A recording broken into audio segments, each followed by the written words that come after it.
So welcome, Genevieve and Sammy. This is the week 7 webinar. And let me share my desktop and talk about what we're talking about today.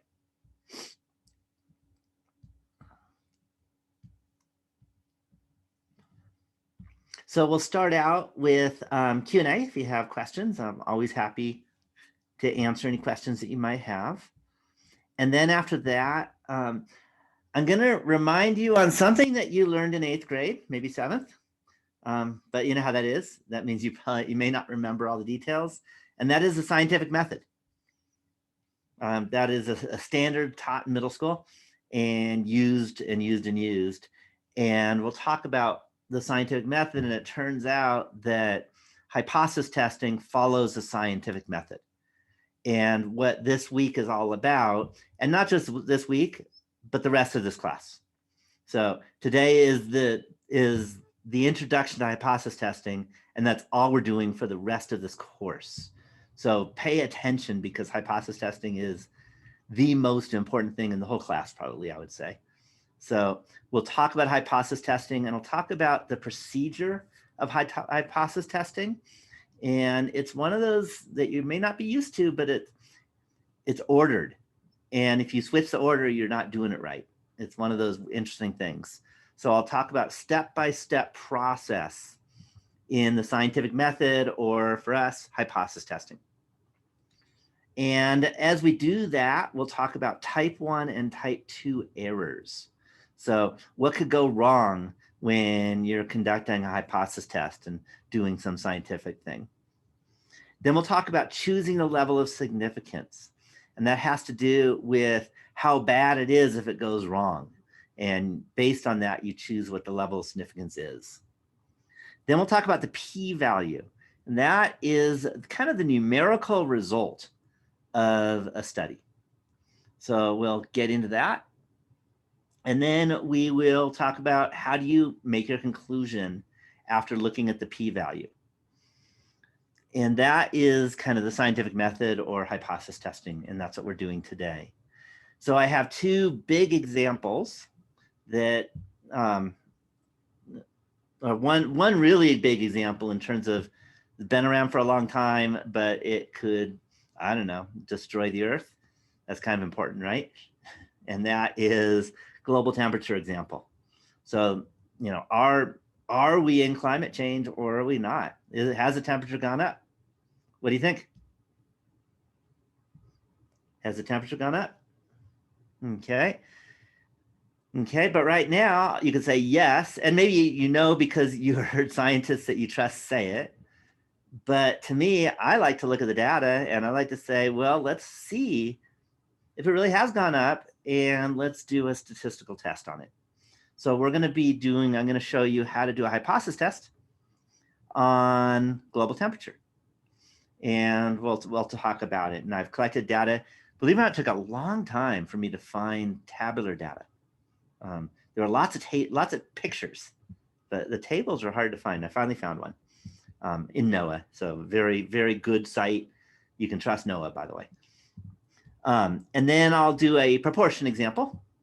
And that's more of a kind of a news thing, but proportions happen a lot. Anytime you have a yes/no survey question, then you're talking proportions. And that's a kind of a big thing in this class. It kind of started last week. And that is, there's two main different types of data sets. One is quantitative and the other is yes or no. Okay. And there's some others we'll do. Okay. NOAH, is that correct spelling? Almost. Except it's capital N, capital O, capital A, capital H. Because it's an abbreviation or something like that acronym. Now, National Oceanic something. I wish I knew that. I could look it up. You can look it up too. But it's who does our weather. Okay, so that is the plan for today. I want to mention a couple things, and the first is we'll also be talking, and maybe I should put that as number 9, is project 2 discussion. So the one thing is you should definitely be thinking about your project. It's not due tomorrow, but time flies. You'll learn that. So after today, you won't be ready to do your project, but you'll be ready to start thinking about it. Next week is really what the project is about. So I want to get you ready for it. At least get partners. That's important. So that is the upcoming thing. I want to mention that next week's webinar is going to be on Monday, and I want to apologize in advance if I am out of it. There's a chance I'm just like lost. Anyone know why?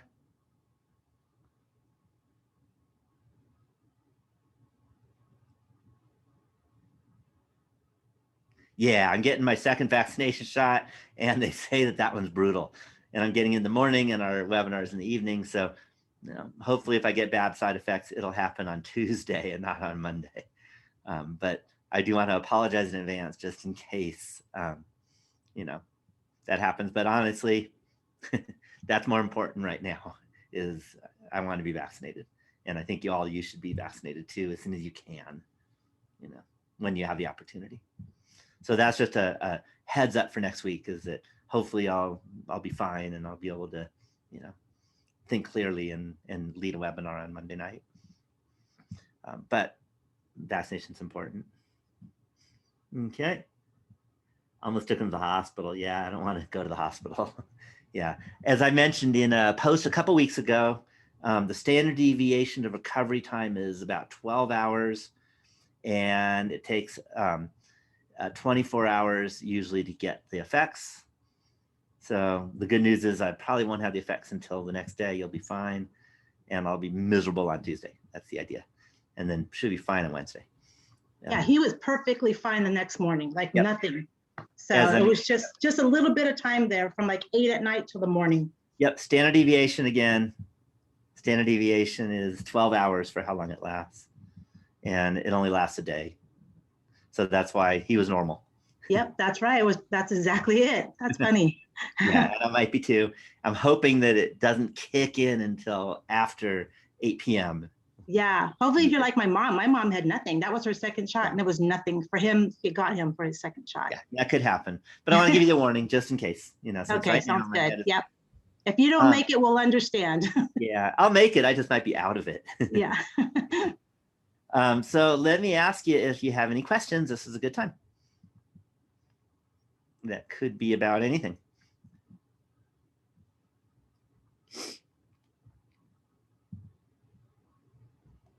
Any questions? I know it's a small group, but this is the time. Okay, well, if you don't have any questions, I have a question for you. See if you remember your 8th grade science. And that is, do you remember the scientific method? How does it work? Any of you remember? You remember? Okay, so how does it work? What's the first step in the scientific method?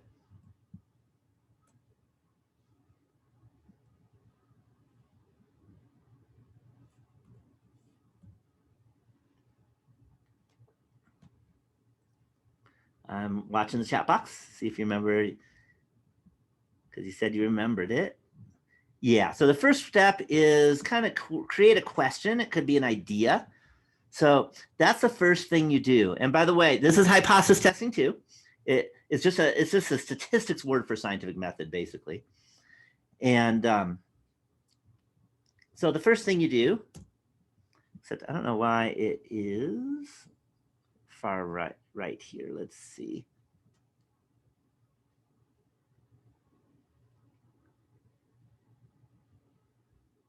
Try it left. No, that didn't work. Oh, well. The first thing you do is you create a question. So ask a question. Let me write down, this is hypothesis testing, which is the scientific method. And step 1 is come up with your ideas, the way I like to look at it. Ask a question. What way you wrote is fine.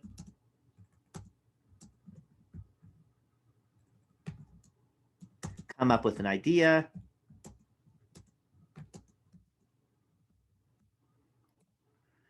Okay, so I'm gonna formalize some things so I could ask you all the steps, except I wanna talk about the formality on doing things statistically.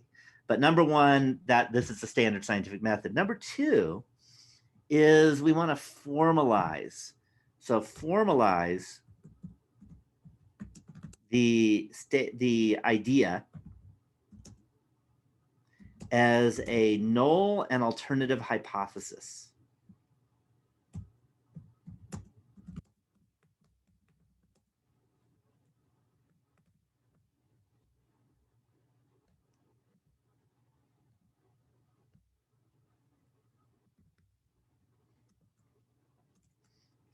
And what that means is we're going to write down H1.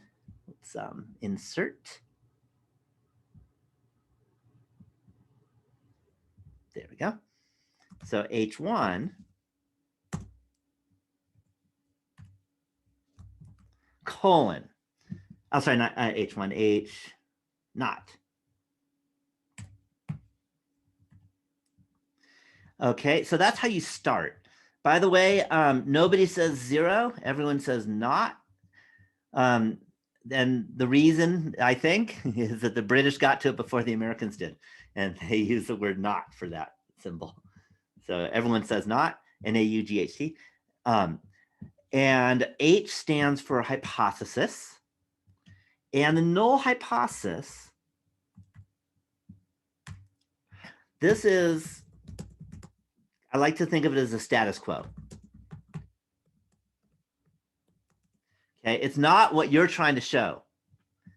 So you're trying to show things are better or worse or different. The status quo is, nah, things are the same. Does that make sense? So it usually has an equal.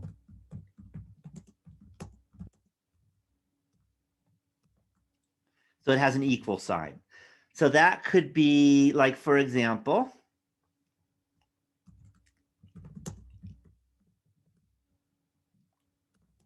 let's suppose you wanted to, talk about people's sleep. But what's the recommended number of hours of sleep? 8. So in that case, if you wanted to show that students don't get enough sleep,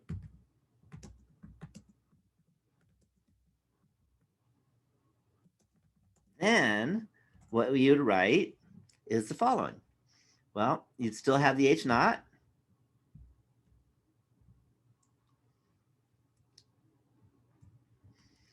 And the status quo is that, no, they get the right amount of sleep, which is 8 hours. And that would be a quantitative question. Hopefully you get that. The question would be how much sleep did you get last night or something like that. And when you have a quantitative question, we're talking about a population mean. So the letter you would use was mu. Mu equals 8. So notice the equal sign.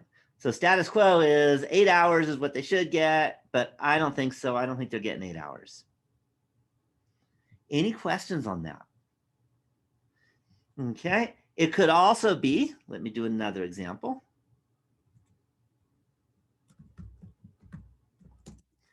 Okay, let's suppose you think the majority of, how about Americans,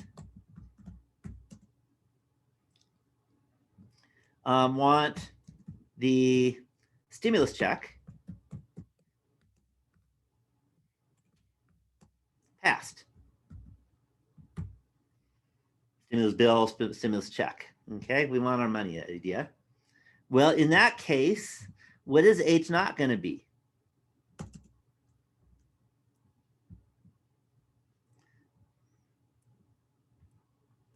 And the first thing is it's not going to be mu this time. What's it going to be? What symbol are we going to use? Or what letter?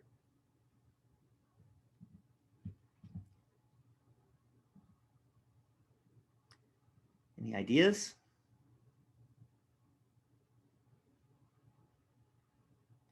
Okay, the idea is the survey question would be, Do you want the stimulus check bill passed? Okay. And a person would say yes, or they would say no. When you have a yes or no question, what letter do we use to describe the main statistic? Or parameter in this case. You're all being quiet. It's not a trick question. We've seen it before lots of times. Yeah, P. So it's going to be P, because remember, P stands for proportion and population proportion in this case. Now, the status quo, we think the majority want it passed. So if it's not the majority, what's the most it could be? And that would be how much?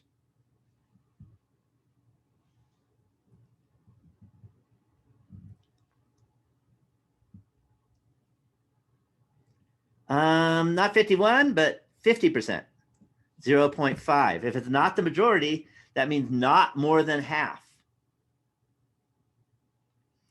Okay, remember 50.01 is still the majority. Doesn't have to be 51 to be a majority.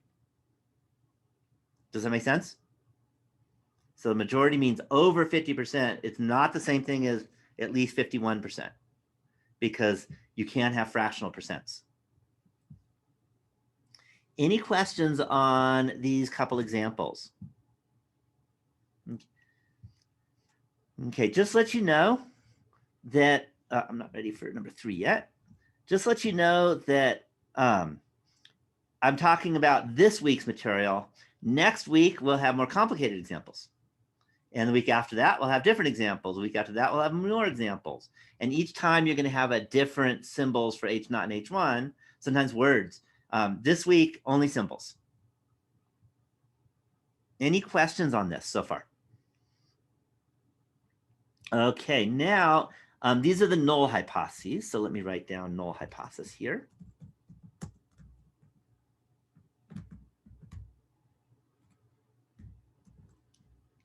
So then there's what's called the alternative hypothesis.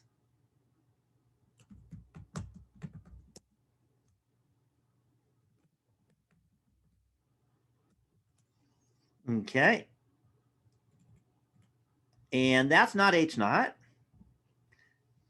That, and there's actually 2 ways of writing it. Sometimes you'll write H1.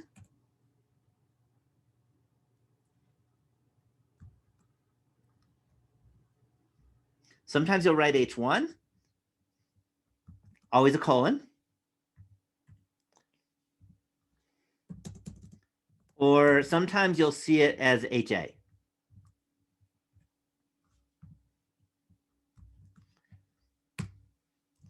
So you should know how to read both of them. And they both mean alternative hypothesis. And again, it all depends on, I don't know, what book you're reading or what machine you're using, that kind of stuff. But that's the alternative hypothesis. The alternative hypothesis is not the status quo. The alternative hypothesis is what you're trying to show is true.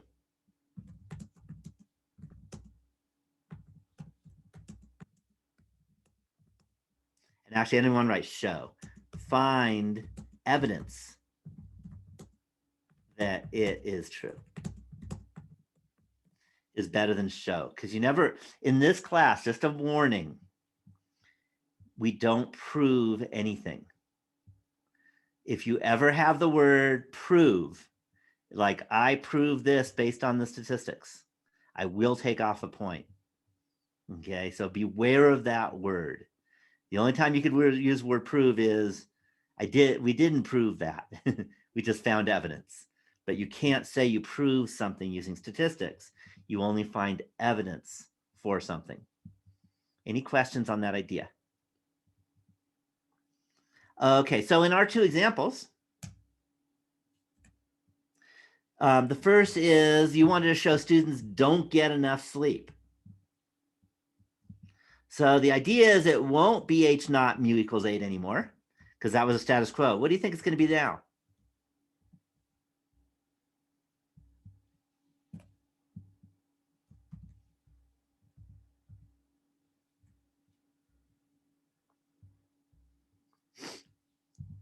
instead of mu equals 8?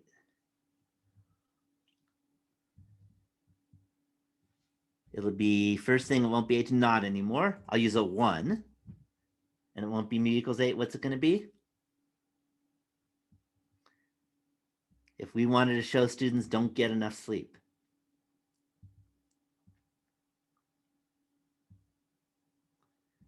You should pop in the chat box or saying something.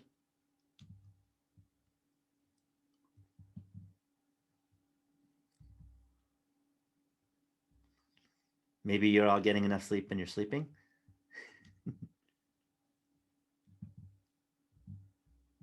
So it won't be mu equals 8. If they don't get enough sleep, what will it be?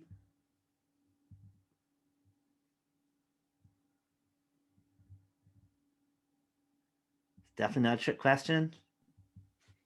Mu does not equal 8. That's a good try, but not, okay, so that's important. I'm glad you said that because it's important to understand what not equal to means. So not equal to means either above or below. If students are getting 9 hours of sleep, then they're not getting 8. Is that clear? And that's certainly not equal to 8, but they're getting enough sleep. You wouldn't say, oh, students aren't getting enough sleep, they're only getting 9. So instead of not equal to, so not equal to would be called a two-tailed test. And that's because you have left and right side of the number. Here, we're saying they don't get enough sleep. So we're going to have what's called a left-tailed test, which is only the left side of the number 8. Now, what's the left side of the number 8? What inequality do we use? Instead of not equal to, it's less than. Good. Any questions on that?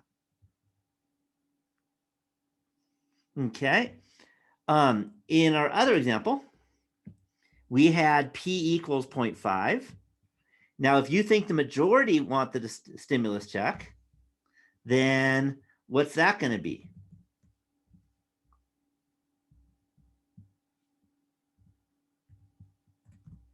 I'll call it HA just for fun. If it's the majority, then what inequality do we have here instead of equals?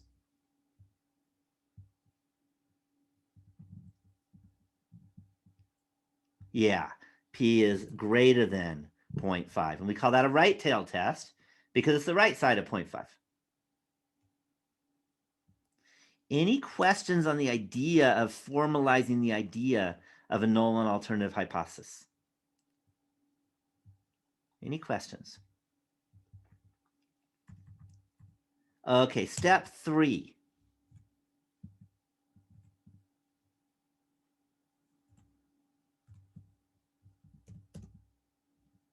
Step 3 is look at the ramifications of a type 1 and a type 2 error. All right, now I don't expect that you know what those means, so let me define them. So a type 1 error means that I'll write it in formalizing and then I'll write it informal. You rejected,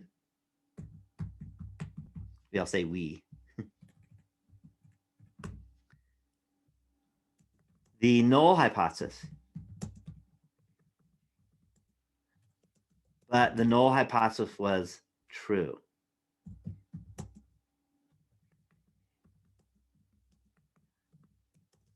So that means we decided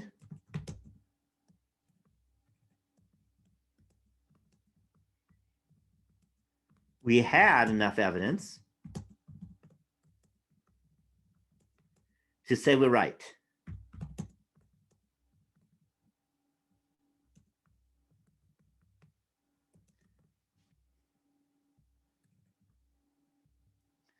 But we weren't correct.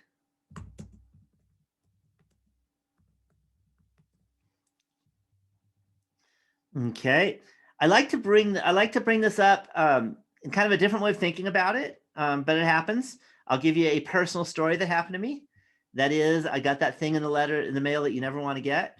And that is jury duty notice on a summons. I don't know if you ever had that.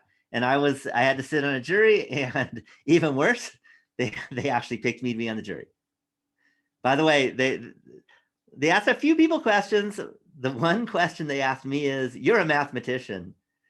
For you, is it everything exactly right and exactly wrong, or can you just look at evidence? And I said, I'm a statistician. I teach statistics. I could look at evidence.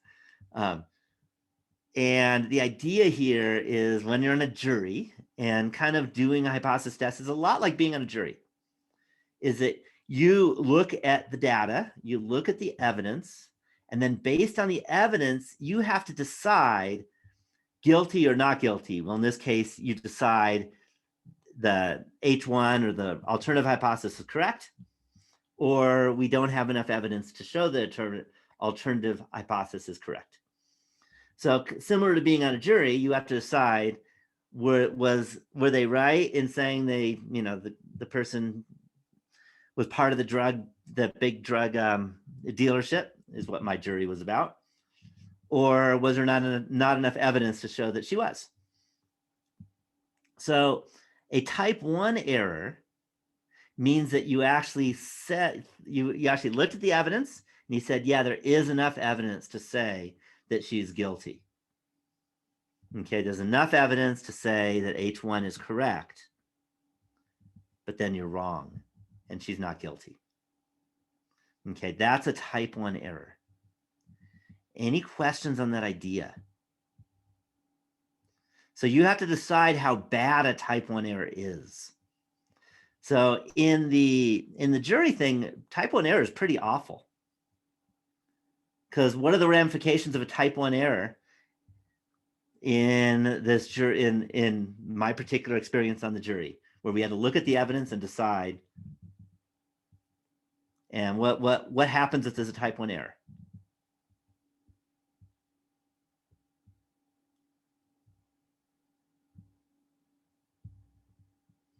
Yeah, we convict the person, and the main ramifications is we send someone to jail who didn't do anything. And that's awful. I hope you agree that's awful. Okay, so that's a type 1 error. Okay, for the sleep thing, it means that we've decided that people aren't getting enough sleep. Students aren't getting enough sleep, but they are. So that means we might have special counseling for them on how to get more sleep so you're not tired all the time.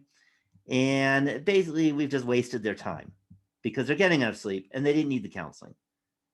Okay, in my opinion, the drug dealer conviction thing is a much worse ramification than having to suffer through a little counseling when you didn't really need it because you were sleeping just fine. Okay, does that make sense? Okay, so that's the next thing is you decide what are the ramifications of a type 1 error. Okay, a type 2 error is almost the opposite.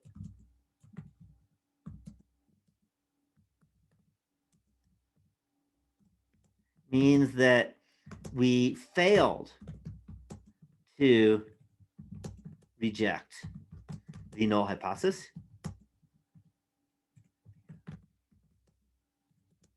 But the null hypothesis was not correct.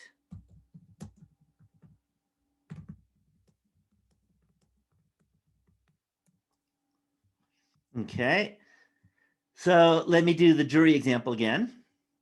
In that case, you failed to reject the null hypothesis. So in that case, we weren't able to say that she's innocent. We decided she was guilty. But I'm sorry, we didn't show she's guilty is what I meant. We didn't reject the null hypothesis. So we weren't able to find her guilty. But she was guilty. Are there ramifications of that?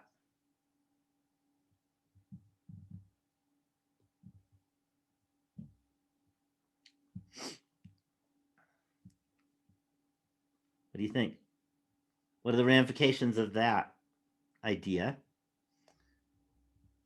If we didn't find she was guilty, and she was guilty. Yeah, Yeah, I mean, she goes free. She was this big drug dealer spreading drugs to all these different people. And we let it continue because we weren't able to put her in prison. Okay. So that's an example. That's the idea of a type 2 error. Now for the sleep idea, that would mean that we weren't able to find evidence that students aren't getting enough sleep, but they're not getting enough sleep. So in that case, the ramifications would be we wouldn't have counseling for students. We wouldn't try to help them get more sleep because we didn't have evidence to show they're not getting enough sleep. So why bother? Why have counseling if they're maybe getting enough sleep? But it turns out the students aren't getting enough sleep. And then the ramifications might be that they're going to do worse in school because, they're going to do bad on their test because they're tired when they take their test. Maybe they're going to get sick more often because they're not getting enough sleep. And those are pretty bad ramifications. Okay, any questions on that idea? Okay, so that's step 3, and that's what a type 1 and type 2 error are. Let's do step 4. Okay, so step 4 is decide which is worse. The type 1 or type 2 error.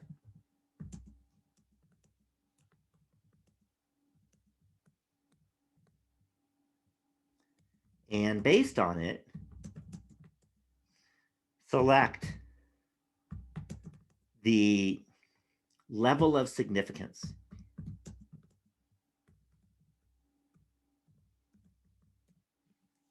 All right, now I don't expect that to mean much to you right now, what level of significance is, but let me tell you the symbol for level of significance.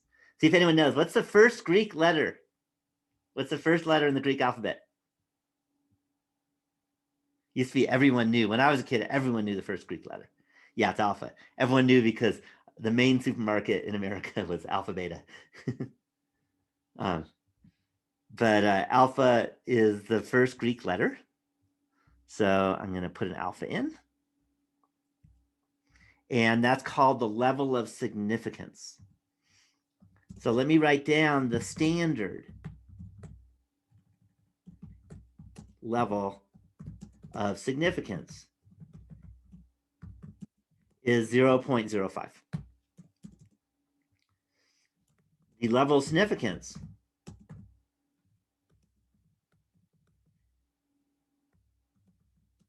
is the probability of a type 1 error.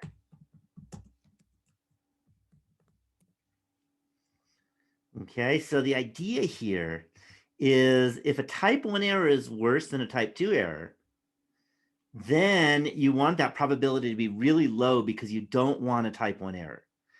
So then you would say, well, I want to be lower than 0.05, so how about 0.01, which is much lower than 0.05.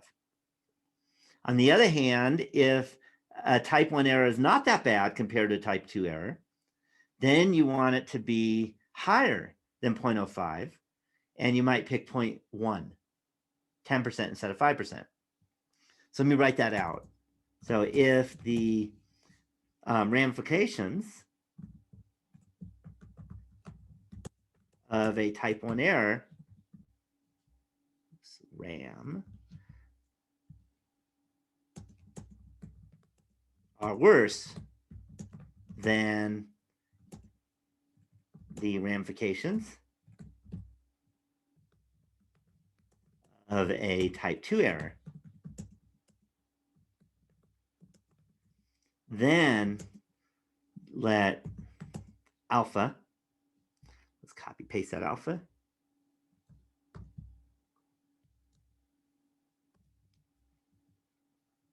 equal 0.01.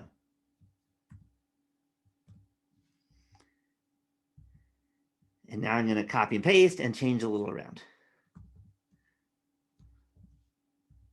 Okay, so if the ramifications of a type 1 error are of a type 2 error are worse than the ramifications of type 1 error, so now type 2 is really bad, type 1 is not so bad, then you let alpha be 0.1, 10%.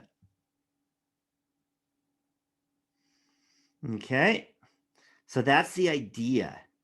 So for the sleep idea, what do you think?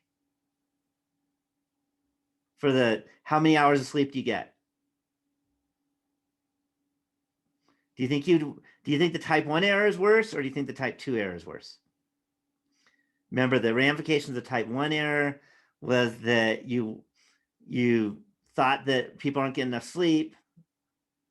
You're putting them in counseling and you're wasting their time because they're getting enough sleep. And the ramifications of a type 2 error are you didn't realize they're not getting enough sleep, so you didn't even bother trying to treat them, and then you got a bunch of tired students. So what do you think is worse, or do you think they're about the same? Okay, and this isn't a math question. This is a, what do you think? Think type 1 is worse, or do you think type 2 is worse, or do you think they're about the same? And I'll let you know, they're always bad. It's never good. Okay, so I'm going to go with the same. Like I said, I'm good with the same. So if they're the same, then what should we pick?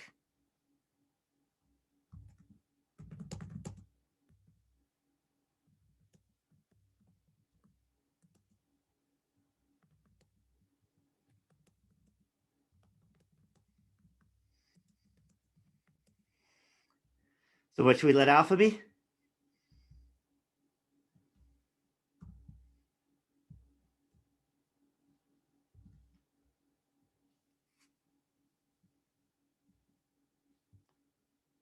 So if they're about the same, what should alpha be? Do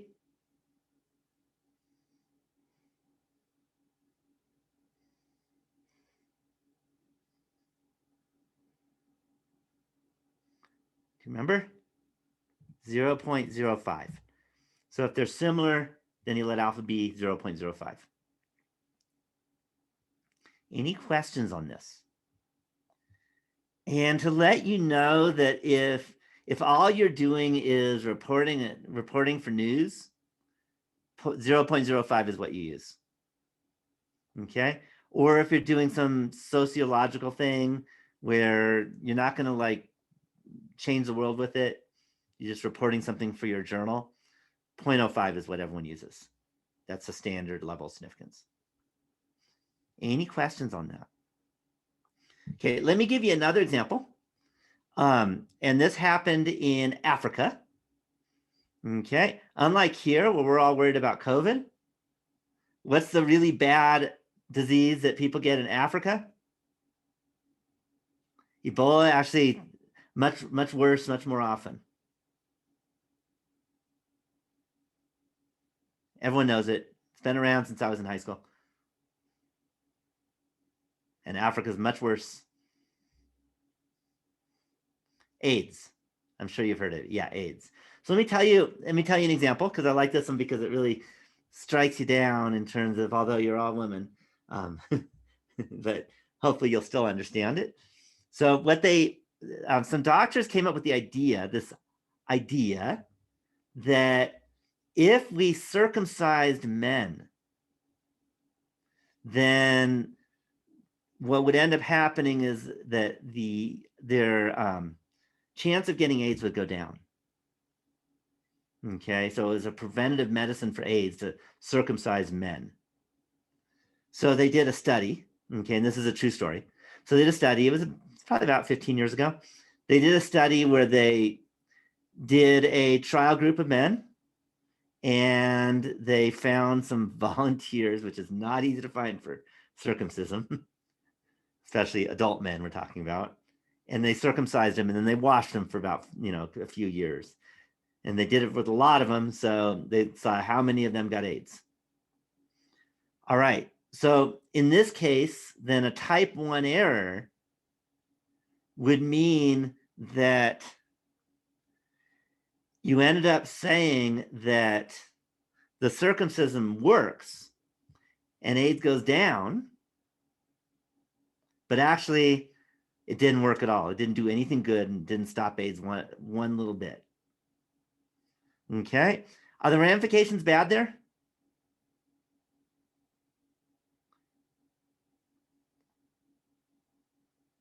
Okay, yeah. Men might get a little more than women on this one. But yeah, it would mean that you're going to end up basically telling all Africans, come into the doctor, get that snap, get chopped a bit. It hurts. It's not fun. These are adults we're talking about, and circumcising everyone. Okay, or at least not requiring, but recommending. You can't require it. Okay, that would be the ramifications of type 1 error. Okay, ramifications of type 2 error mean that you were not able to show that circumcision works and helps reduce AIDS, but it does. And it actually does make it so that men have a much smaller chance of getting AIDS after circumcision. Okay, what's the ramifications of that one? Of a type 2 error?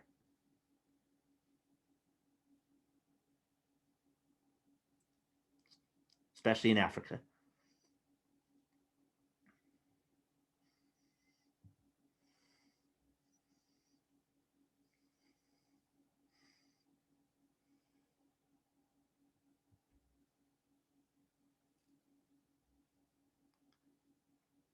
Yeah, what's going to happen is you're going to have this treatment for AIDS, or this protection for AIDS, and you're not going to be able to approve it nationally, and it's not going to happen.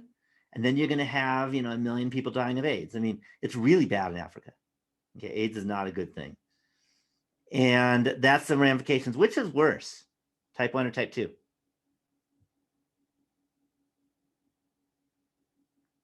Especially for women. Which is worse, the type 1 or the type 2 error? Yeah, type 2 error is worse. So in that case, you probably would want to use a level of significance of 0.1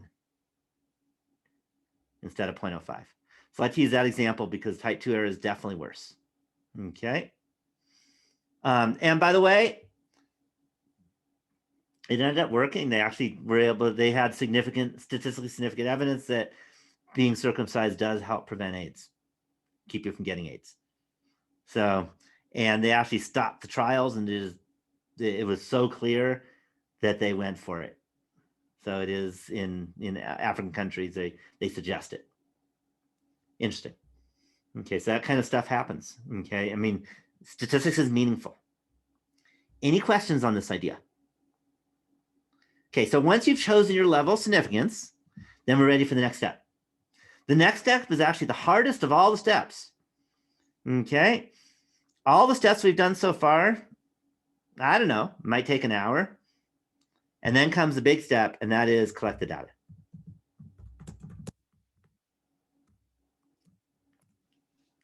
So you collect the data, and that could take years, like the AIDS thing. That's not easy to circumcise all these men and then sit there and wait for years and see if they get AIDS or not. So collecting data takes a long time. So you want to make sure that you do steps 1 through 4 correct before you even move to number 5. And I want to let you know the order at which we're doing things is necessary. You can't do step 5 before you do step 4. That's actually unethical. Okay, you're just not allowed to do that. You have to decide your null hypothesis, your alternative hypothesis, your level of significance, and then you collect your data. Never collect your data first. Any questions on this idea? Okay. So step 6. Step 6 is find the p-value.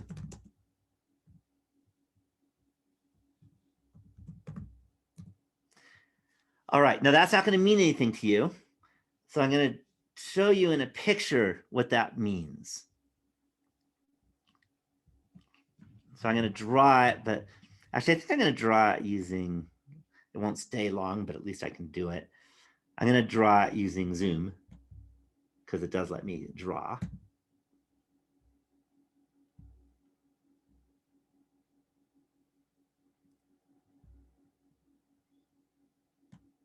So if we have a large sample size, Then according to the central limit theorem,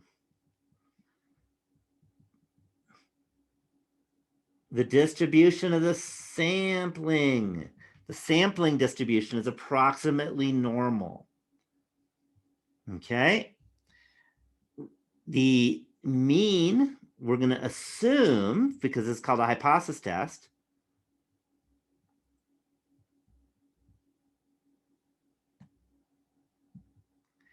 is going to be whatever the H naught said. So for the sleep idea, the mean will be 8.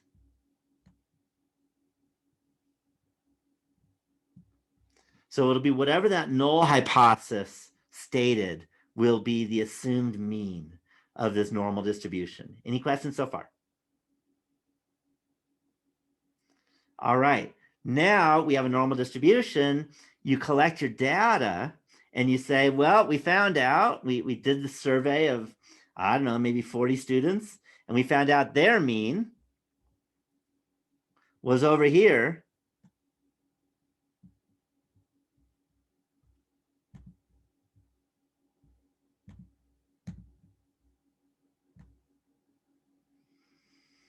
At maybe 7.4.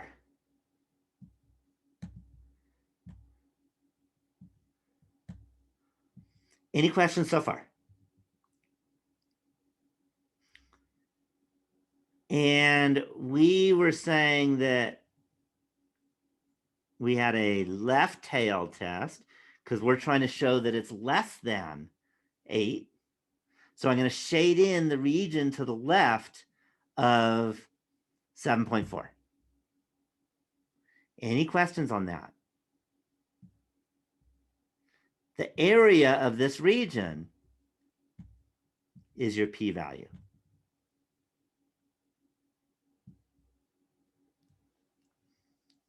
Okay. Any questions on finding the p-value? Okay. Now you could do it using the normal distribution calculator, but it turns out there's a hypothesis test calculator, which I'll show you how to do in a bit. Any questions on this? Anyone lost on the picture? If it's a two-tailed test, if your H1 is a not equal to, then actually you wouldn't just draw this, you'd also do the mirror image on the right-hand side and add up the two areas. And the sum of those two areas would be the p-value. Any questions on that idea? Okay, so that was number 6. Hopefully that was clear.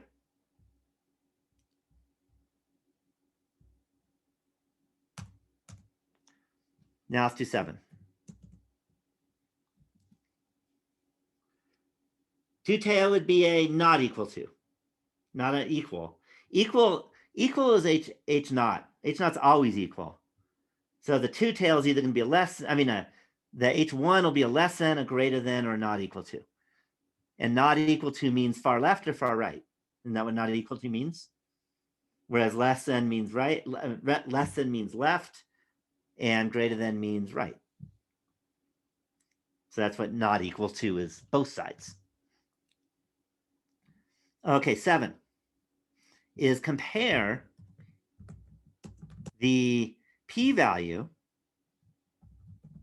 with the level of significance. If let me just write p is, let's do it this way. P is less than the level of significance, then reject H naught, or the null hypothesis, and conclude that there is statistically significant evidence to state that the alternative hypothesis is correct.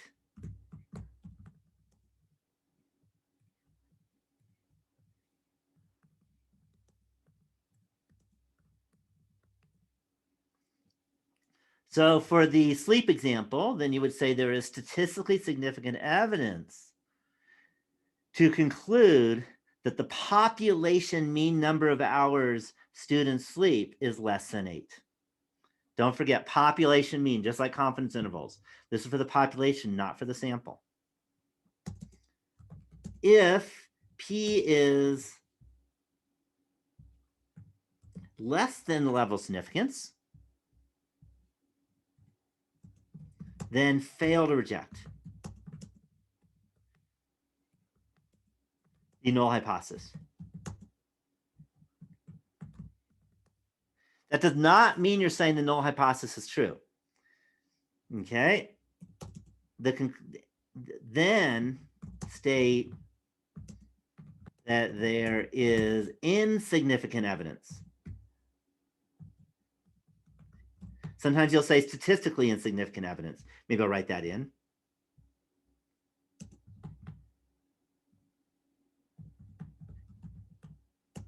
Insignificant evidence to make a conclusion.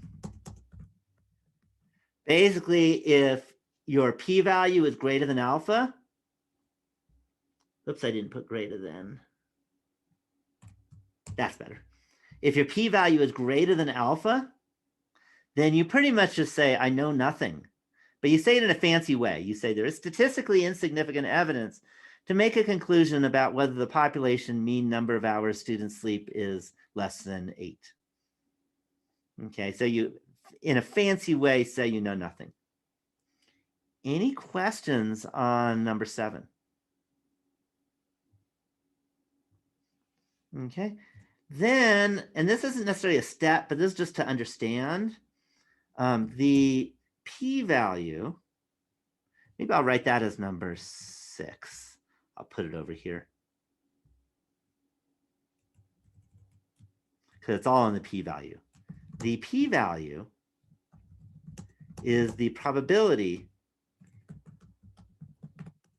that if the study was done again, let me write, if the null hypothesis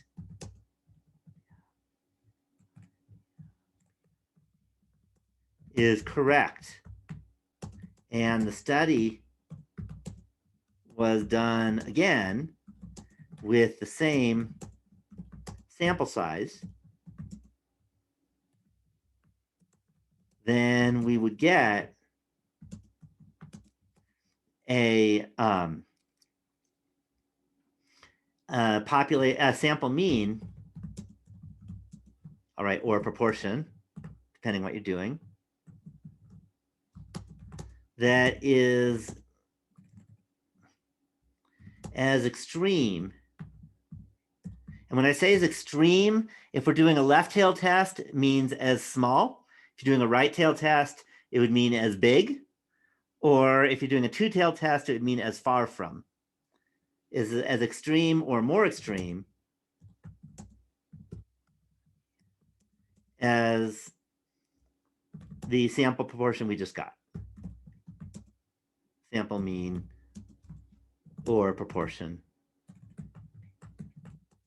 that we just got. Any questions on the p-value and kind of what it represents? There's no short way of writing it. I think I'm going to erase my annotation so it doesn't clear all drawings. There we go. So it doesn't get in the way of everything now. Any questions at all on the idea of hypothesis testing? Okay, you ready to run one? All right, so here's a hypothesis we've got.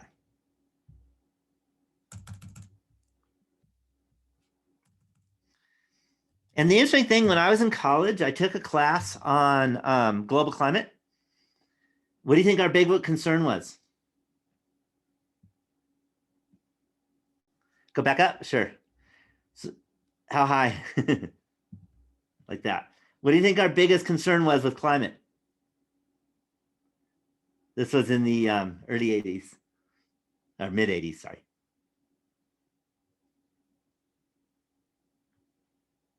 Anyone know historically what our concern was in the mid 80s in terms of climate change?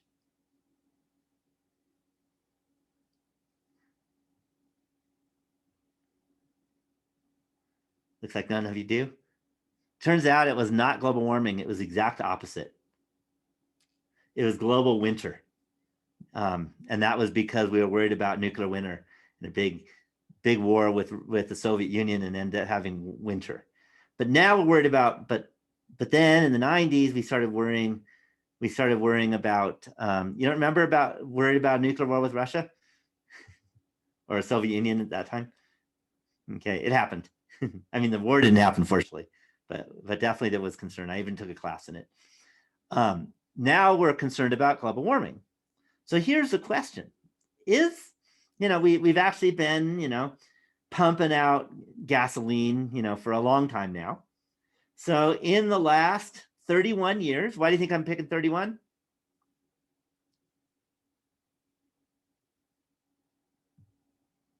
Any guess?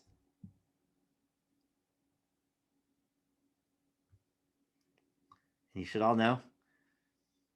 In the last 31 years, yeah, it's over 30. For this class, I'm going to pick 31. So in the last 31 years,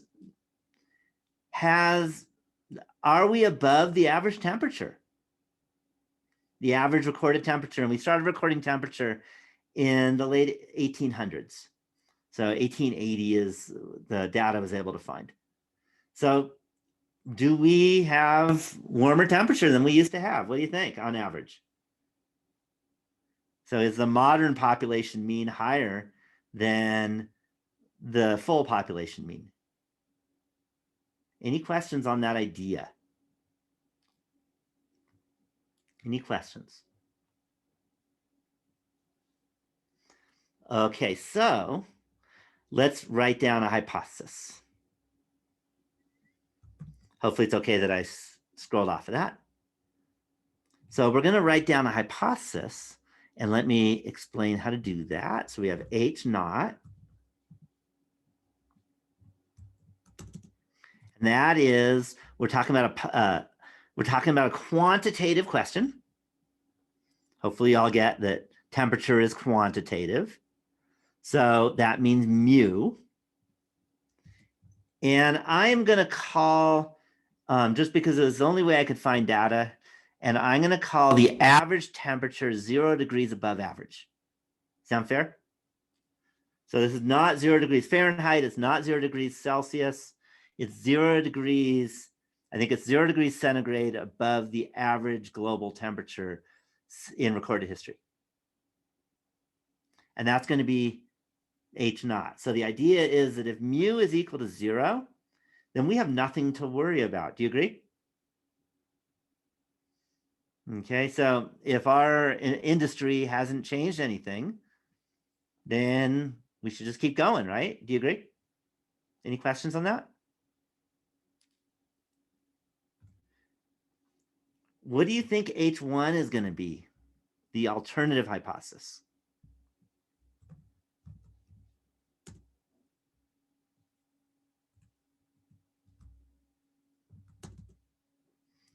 I'll put mu.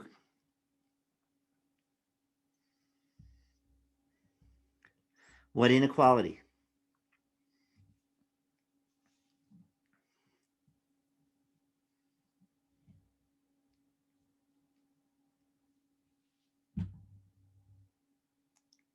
Not a trick question.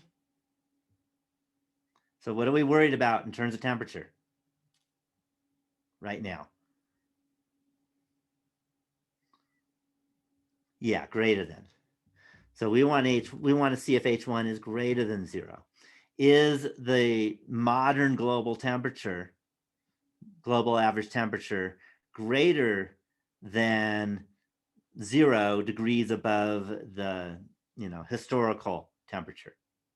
And historical means recorded history. Any questions on that? All right, what's the next step after you've written down H naught and H1?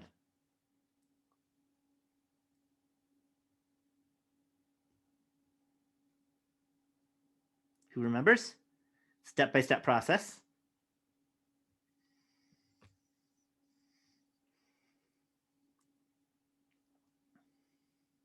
Yeah, not find errors, find the ramifications of the errors. And ramification means bad stuff that happens because of it. So let's look at the ramifications of a type 1. I'm just going to do it in order.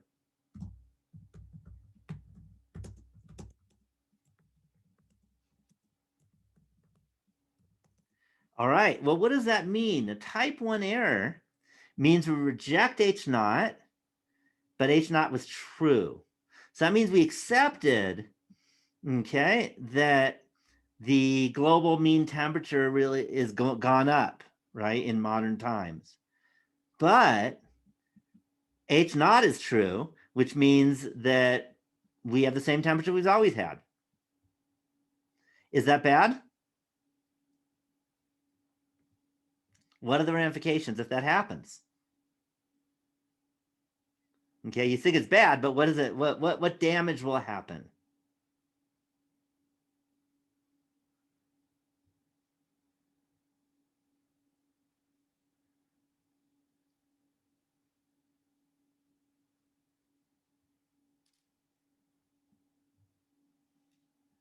Any ideas?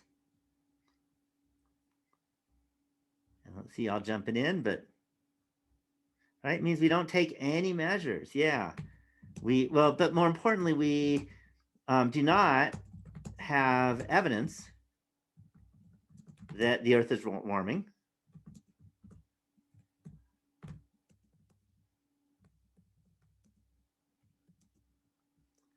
And it is. We take no measures to stop CO2 production.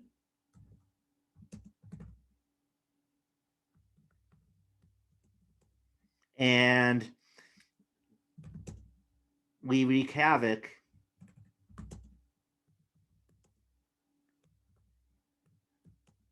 on the Earth. Not sure how to spell havoc. Let's see. H-A-V-O-C on the Earth. Okay. Millions of people, maybe billions even.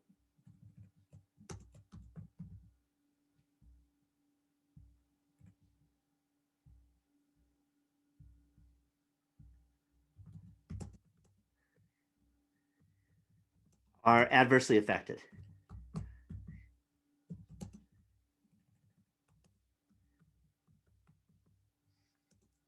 Many die.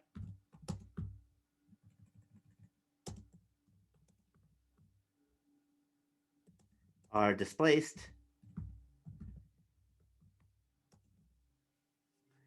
And species, so plant and animal species go extinct.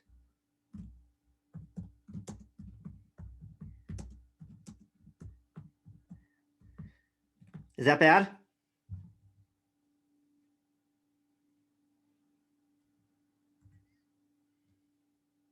Yeah. Okay, that's worse than bad. It's really horrible. Okay, now let's do the same and say, what are the ramifications? Oh, you know what? This was, sorry, I blew it. We do not have evidence that's a type 2 error.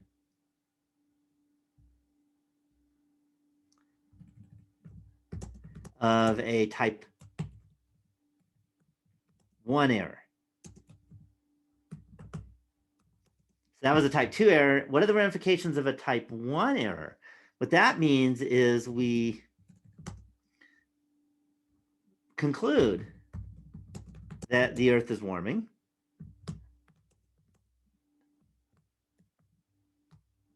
But it isn't. Is that bad? What do you think?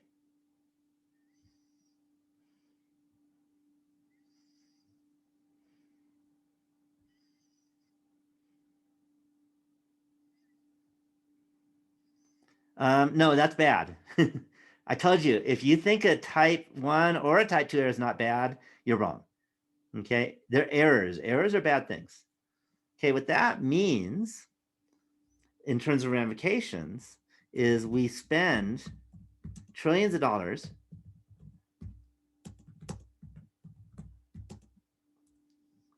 moving away from fossil fuels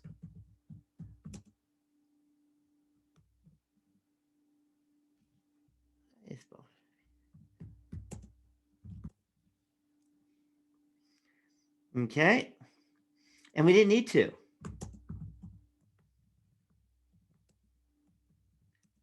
There's nothing wrong with gasoline. Doesn't hurt the earth at all. That's bad, right? Costs a lot of money. Okay. Whole economies sink.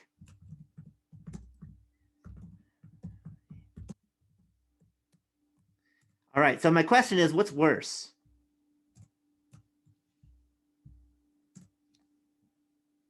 Is a type 1 error or a type 2 error worse?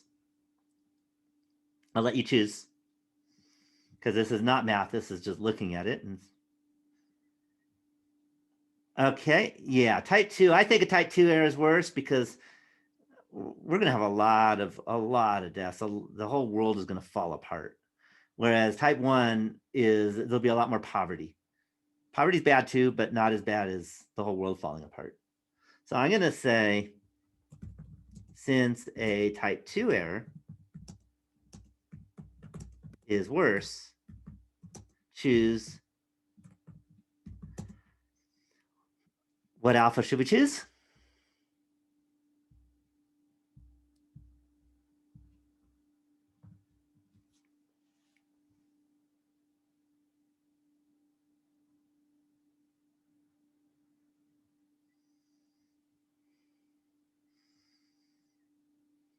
What do you think? What number should we use for alpha? 0.1. Any questions on that? Okay, now we have our null hypothesis, our alternative hypothesis, and we have our level of significance. What's the next step?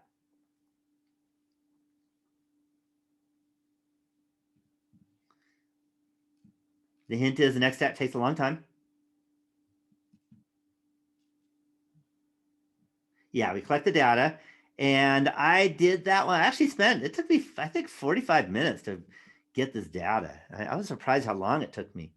I found lots of charts, but finally I was able to find the data, and I copied and pasted a table that was in NOAA. And there's the average global temperature by year above 140 years average. And I copied and pasted since 1990. That gives me 31 years.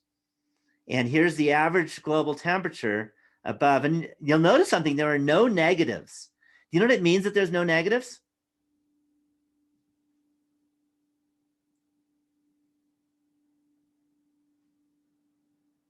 Anyone know what that means?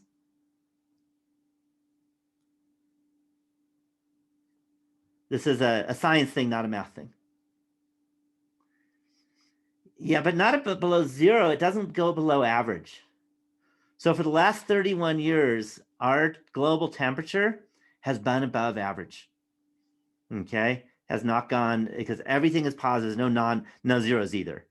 So we've been above average every single year for 31 years. Okay. Now you could do proportions with that. Means are better if you can, because you could do yes or no and it's all yeses, but it turns out means are better. So here's all the different years and all the different, above and below, and there's no belows. It just happened to happen that way. And then I went to save everyone time, and I just wrote down the numbers in column 2, put commas between them all. And I'm going to copy this because I've collected my data. What's the thing you do after you collect your data?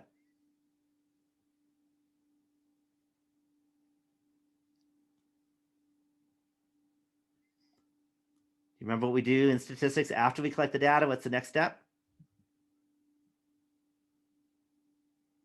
Yeah, find the p-value. So to find the p-value, we use a calculator. You would never want to do this by hand. Okay, so to find the p-value, we use a calculator, and we scroll a bit because we're more than halfway through the class now. And any guess on which one we're going to use?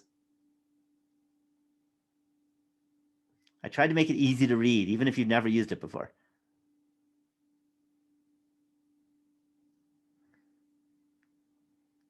Yeah, number 15, we want to do a hypothesis test for a mean with, and we have data. So I click on number 15. And I'm going to paste in the data. Save you time, so I'm going to type it all out. We don't know sigma, which you almost never will, by the way, but I put that in just in case you're interested. But what we do know is less than, greater than, or not equal to. Which are we looking at?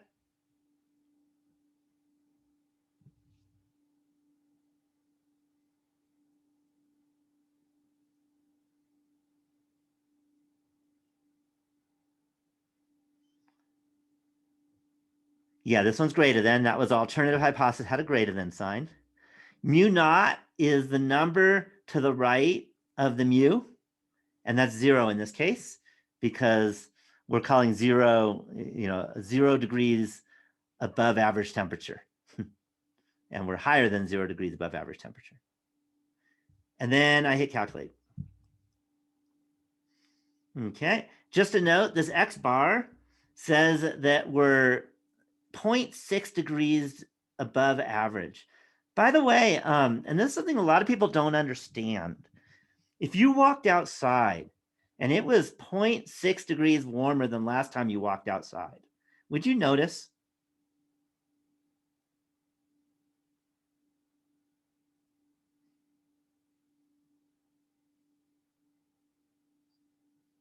Yeah, you wouldn't notice this. So if you think, God, it's hot because of global warming, no, it's not true. Okay, you're not going to feel it at all in terms of kind of temperature as you walk outside. People think that, yeah, wow, it's hot because of global warming. No, we're only talking about less than 1 degree above average. Okay, it hasn't even gone up a degree. Okay, so the good news is we're not going to suffer from the heat. That is not, a lot of people think that that's the problem with global warming. The global warming does not make us not want to go outside because it's too hot. Okay, but here's the bad news. The bad news is if you just have a half a degree to a degree above average temperature, then slowly, not suddenly, but slowly, we're going to lose our glaciers. Okay, that's one of the big things that happens. Slowly, you're going to lose our glaciers. The glaciers are going to melt into the oceans, not tomorrow, but year by year, you're going to lose, a couple feet every year, and that causes devastation. Okay, one is Florida is going to have problems. Tahoe will be fine in terms of ocean. The ocean will not come up to Tahoe. Okay, at least not in the next 100,000 years. There's some geology that could happen, but I'm not going to go there. So the point is, it does cause devastation, but not sudden devastation. And even though this isn't what we're talking about today, but it is statistics, if you study global climate change, for us, one of the biggest problems is the standard deviation goes up. I actually don't know much of anything about Italy. Sorry. It might be what's happening in Italy. I've never been to Italy. I don't know much about Italy. But the standard deviation goes up. So what you end up getting in California, for example, is you get severe droughts and you get severe giant snowstorms. And that's not good. And that, again, that you could do statistically also with a little more advanced statistics in our class. But I'll let you know that that climate change involves a higher standard deviation than non-climate change. Okay. The global warming big issue is the melting of the glaciers that causes sea level to go up. Okay, that's a big problem. Okay.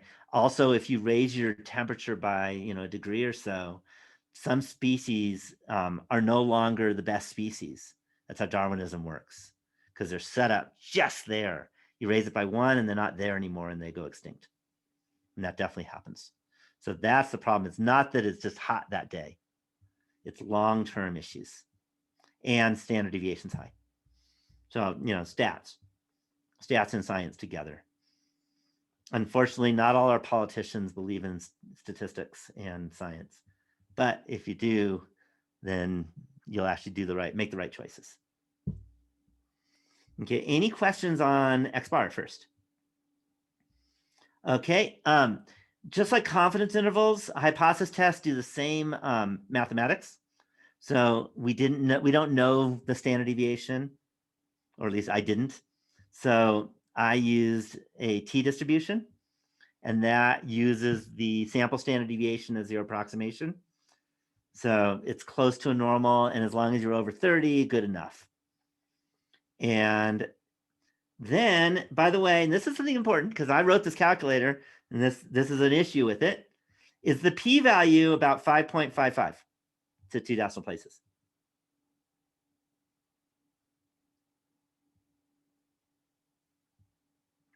What do you think?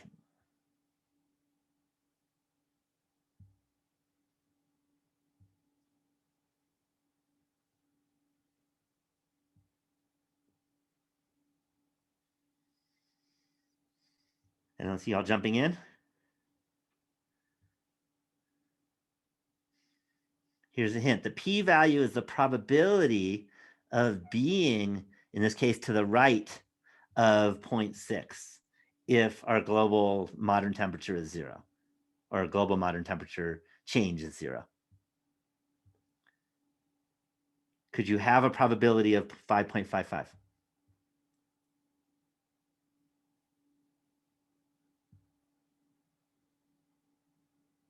Yeah, you can't. You can never have a probability bigger than 1. But if you scroll a little bit, you'll see that E negative 16. What does that mean?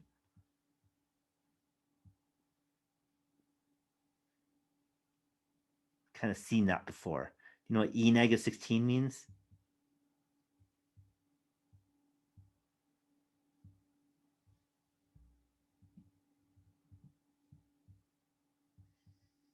Anyone know? Yeah, move the decimal 16 places to the left. So now I can write down my p-value.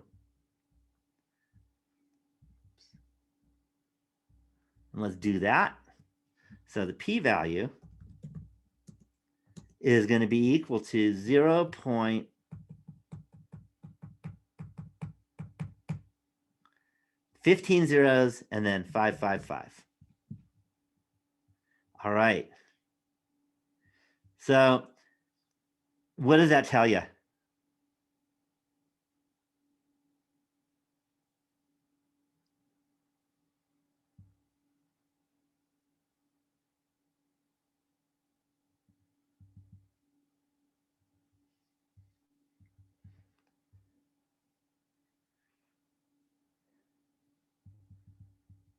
What do you think?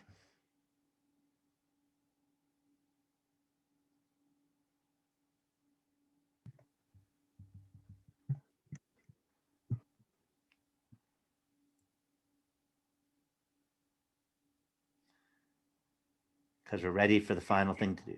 Huh?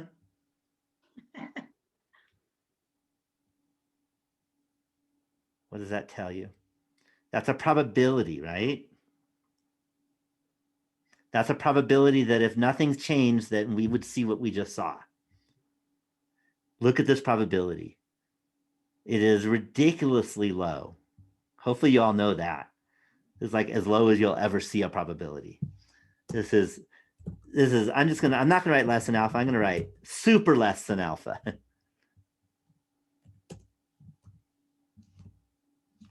Okay, you don't get much less than that. This is as clear as it gets. This is one of those, I wouldn't just stake my life on, I would stake my entire family's life on this one because it's just not gonna happen to be wrong. Do you see that? Because that's as low a p-value as you'll ever see. So in particular, there is, I'm going to write very strong, statistically, what's VERY?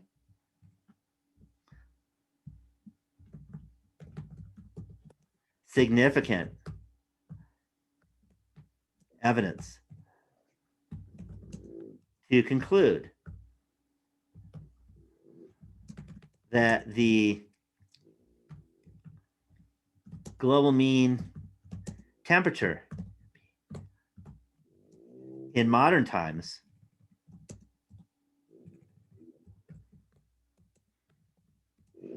is higher, is higher than the global mean temperature historically.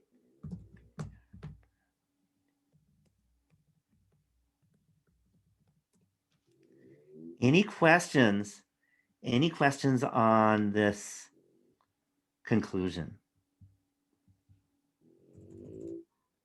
Okay, and then let me interpret the p-value.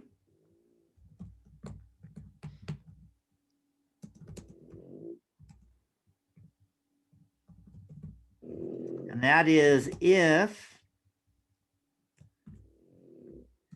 we were to randomly select another 31 years temperature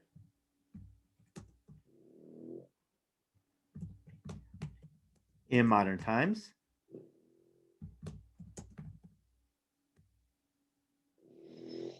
and if the modern temperature is the same,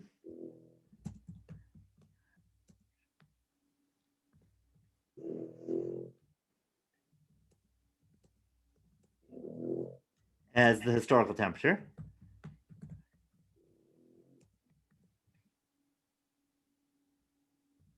and let me write modern population mean.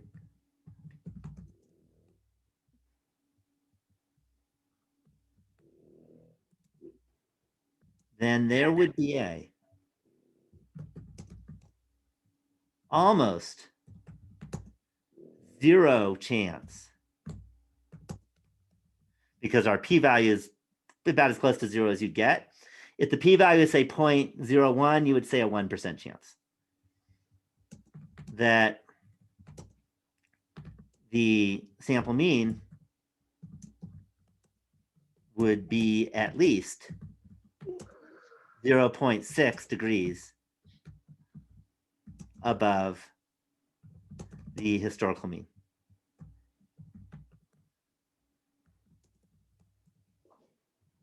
Any questions on interpreting the p-value?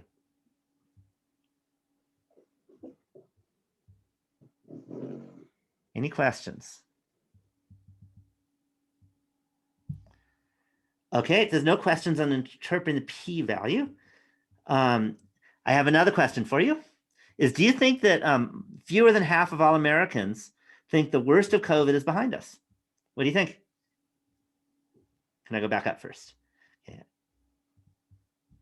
So I'll say what I was just reading. Do you think that fewer than half of Americans think the worst of COVID is behind us? Do you think so?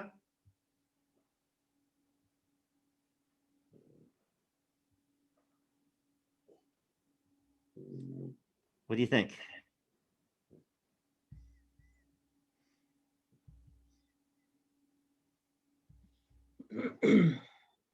Any thoughts? Okay, I got to go back up because we're running out of time and I need to get to a bunch. We're going to go a little over today in office hours. Okay, so let's write down H0 and H1.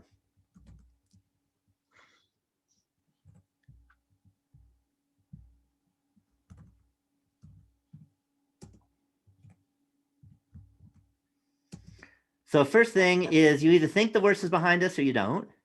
So that's going to be a proportion now. So P is equal to, well, if it was half, it'd be 0.5. And then H1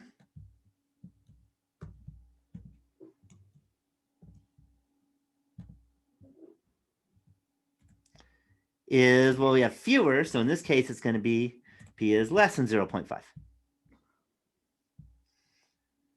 Okay, so you could think about running a study, and my guess is kind of the ramifications of type 1 error means that you decided that fewer than half think that the worst is behind us, but really that's not true. And kind of vice versa for H naught. I'm just gonna say those are similar. I'm gonna let alpha, again, I'm running fast because we're running out of time. I'm gonna let alpha to be 0.05.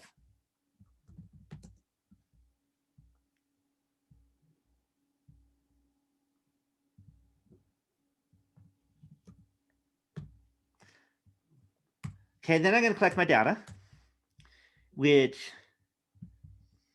I can go find online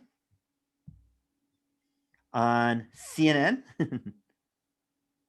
And overall, 49% say the worst of the COVID outbreak is behind us.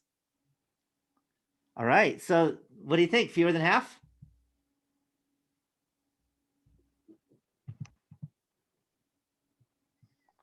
It's 49%.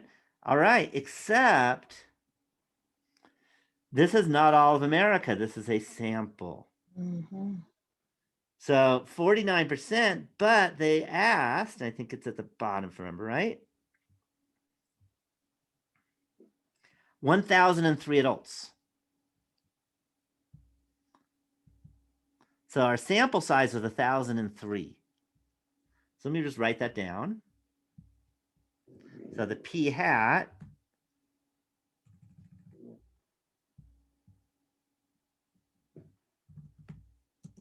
was equal to 0.59. And our sample size,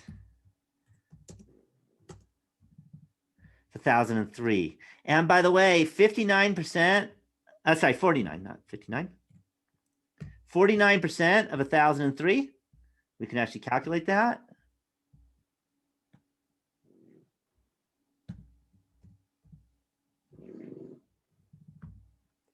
Is 491. I'll round to the nearest whole number because that's what you should do.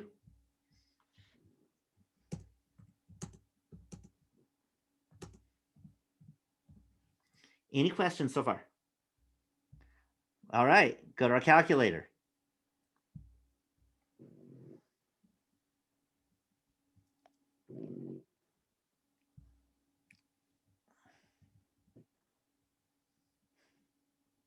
And now we're going to do a hypothesis test for a proportion. Our N was 1,003. Our X was 491.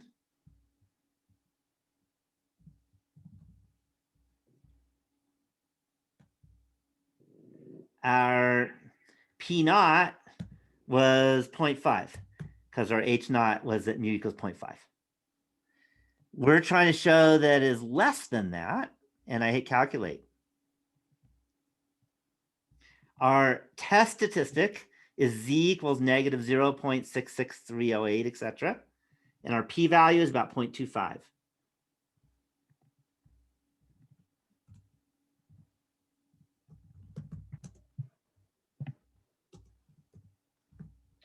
What's the conclusion?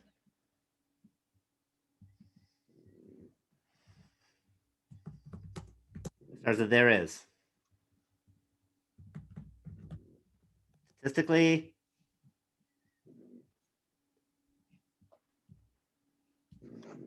so here our p-value is larger than alpha. Alpha should be 0.05. Our p-value is larger than alpha, so that means we fail to reject the null hypothesis and they're statistically insignificant.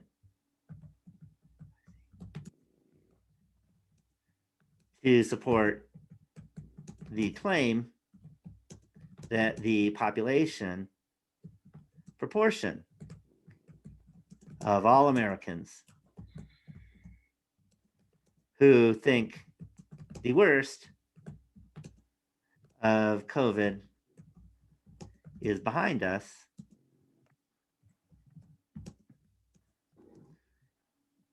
is less than 50%.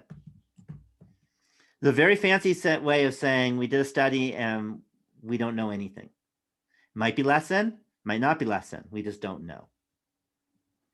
Any questions on the statistics? Okay.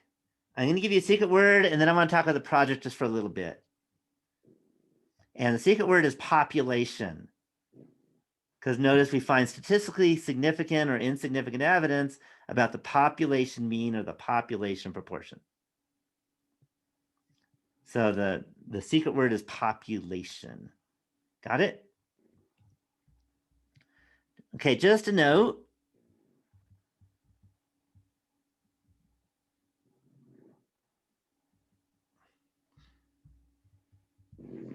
If I go to my syllabus, you will see project 2 is due March 7th. I know it's a little while from now, but it's time to start thinking about it a bit. So you're going to have to do, so what should you make sure of now? I mentioned it more than once already. For project 2?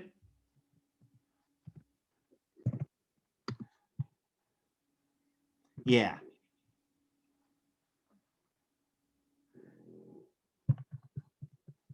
Yeah, exam 2 is the 25th. So next week we'll go over the exam. So just to let you know, you should find partners. So the exam 2 is the 25th, 27th, 28th. So it's still a while from now, but not that long, a week and a half or so. And then you'll be doing the exam, just to let you know. The project's coming up. So first step is find partners. If there's only 2 of you, see if you can find a third, always better. And make sure that if you think you have a partner, contact your partner. Make sure they're still okay with you and they're still around. So that's important. They're still in the class and all that. So find partners. The 2 things you're going to have to do, the main things, are confidence interval and a hypothesis test. Now it turns out it's the next chapter though. It's for a difference between 2 means. And we haven't learned about 2 yet. We've only learned about 1 mean. So you're not quite ready to come up with the idea yet, but I wanted to let you know that you can do a hypothesis test, you can do a confidence interval, and next week will be a big week because I'm going to do a lot of review next week. Might be a longer webinar. Hopefully I'm not too dead from the shot. But I'm looking at the clock and see, I want to see, do we have any calculus students in here? No, okay. Because I do have office hours 4 minutes in, but that's okay. No calculus students, so no one's surprised that I'm talking stats. So for the project, again, what you're going to do, it's very similar to project 1 in the process after getting partners. Then you're going to decide on what you want to do your project on. And then after that, you're going to post it in the project 1 discussion board.